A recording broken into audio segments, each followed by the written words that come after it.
Hey there, friends, and welcome back to Soundstage EDU. This is Mike DeJohn, your host. And today's episode might be uncomfortable for some people. And before you all run off, because I know the minute I say that things get uncomfortable, you guys think I'm going to turn to like some kind of monster. But listen, this is uncomfortable, but not because it's confrontational, but because it's naming something that we've all seen and many of us have participated in without meaning to. And that's this. I want to talk about the difference between toxic positivity and healthy accountability. Because one of them keeps programs looking nice on the outside, and the other actually keeps people safe, supported, and sustainable. And if I'm being honest, I've lived on both sides of this more than once. So what is toxic positivity? What is it? What is it exactly? Not these weird understandings of what that is when you just hear those words. But here's the thing. Toxic positivity doesn't usually actually sound toxic. It doesn't. It sounds like, hey guys, let's stay positive. Hey, we're all doing our best. It's fine. It's no big deal. Hey guys, let's not dwell on the negative. On the surface, that sounds kind. Sounds supportive and even sounds team-oriented.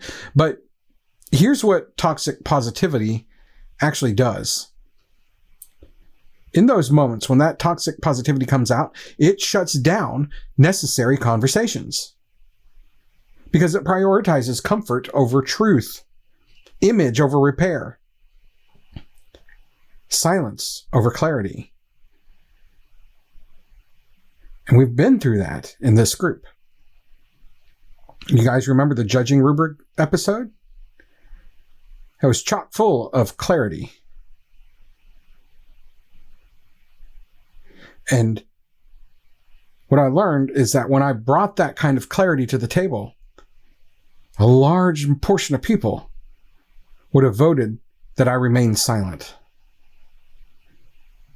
And that's not me. It's not what I'm going to do. Yeah, it'd have been easier to be toxically positive about it. But that would have stolen the clarity that so many people needed.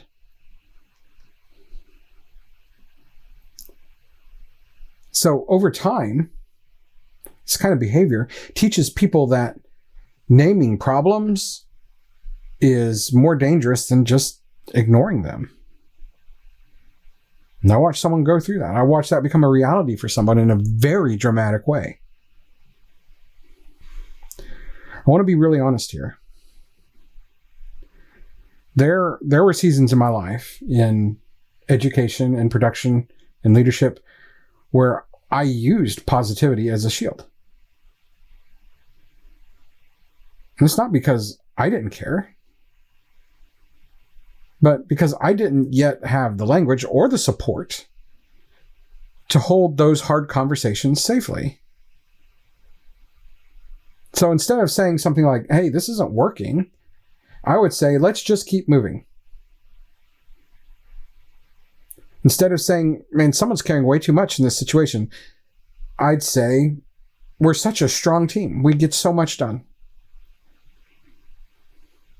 And it took me a long time to realize that what I thought was encouragement was actually avoidance. I just didn't want to face it. I didn't even realize it. Here's the real cost of toxic positivity. And this is where this whole thing gets heavy. This is where it starts to get uncomfortable. When people are told to stay positive instead of being heard, they stop speaking up. They start internalizing the blame.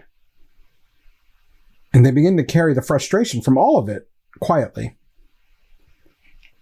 And the people who suffer the most are the most invested ones, the most conscientious ones, the ones who care too much to cause friction. There's a lot of you guys like that here. Toxic positivity doesn't eliminate negativity. It just pushes it underground, where it grows resentment instead of solutions. And when you push it underground, it grows roots. Healthy accountability, though, is not harsh. It's not punitive. And it's definitely not public shaming. Healthy accountability actually sounds like this. This isn't sustainable. Let's look at why. Hey guys, we need clearer roles here. Or something happened and someone says, hey, that decision had an impact, so let's talk about it. Hey, something's broken here, and it's okay to name it. I mean, that creates psychological safety for people, not fear. It allows people to tell the truth without being labeled negative, difficult, or not a team player. And here's the key difference. That toxic positivity protects feelings, whereas healthy accountability protects people. Do you see that difference? How important that is? This matters deeply in arts education and youth programs, because kids don't just learn from what we say, they're also learning from what we avoid. Because if adults model avoidance or forced cheerfulness and silence around harm, kids learn that honesty is dangerous. But if the adults model repair, boundaries, calm truth-telling, kids learn that leadership can be both kind and clear. And that's the culture that we're trying to build here. This is exactly the kind of conversations we go deeper into inside of the Soundstage EDU Insider Space. The public feed, this one here that you're listening to now, names the pattern. We tell you what is going on. The Insider Space explores the how. If you've ever felt like, I see the problem, but I don't know how to say it without blowing things up, that's where that dialogue lives. And good news, we're actively working to make that space more accessible.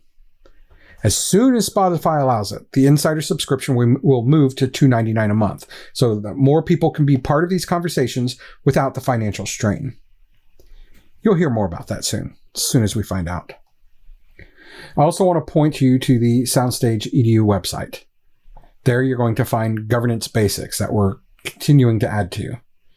You're going to find cultural frameworks, leadership tools, the Soundstage EDU Cooler, which is free and designed for moments when emotions are running hot and you need to pause before reacting. That lives right on the front page of the website at soundstageedu.com. You see a little chat box welcoming you right there at the top. These tools exist because accountability requires regulation, not reactivity. And if you believe in keeping those resources open to everyone, the Soundstage EDU Access Initiative helps support that work. If this episode resonated, please share it. Not to start arguments, but to start healthier conversations.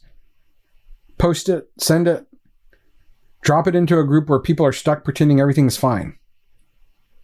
I'm not in every group. I'm in a lot of them, but share this.